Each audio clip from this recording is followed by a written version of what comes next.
O'zbekiston Respublikasida sud tomonidan tayinlangan har bir jazo qonun asosida belgilanadi va ijro etiladi. Agar shaxs sud hukmidan norozi bo'lsa, u belgilangan tartibdan yuqori turuvchi sud organlariga murojaat qilish huquqiga ega. Sud tomonidan tayinlangan jazoni qisqartirish yoki muddatidan oldin ozod qilish jazoni ijro etish departamenti vakolat doirasiga kirmaydi.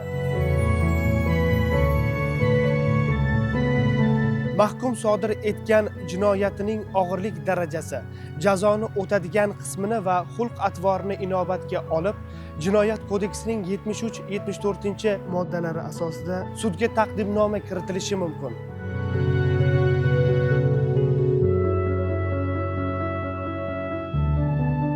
Jazoni ijro etish muassasasi tomonidan kiritilayotgan taqdimnoma faqat tavsiya hisoblanadi.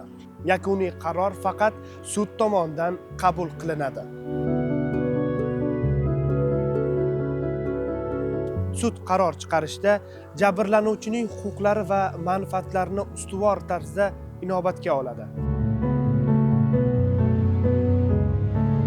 Har bir qaror ochiqlik, qonuniylik va adolat tamoyillari asosida qabul qilinadi.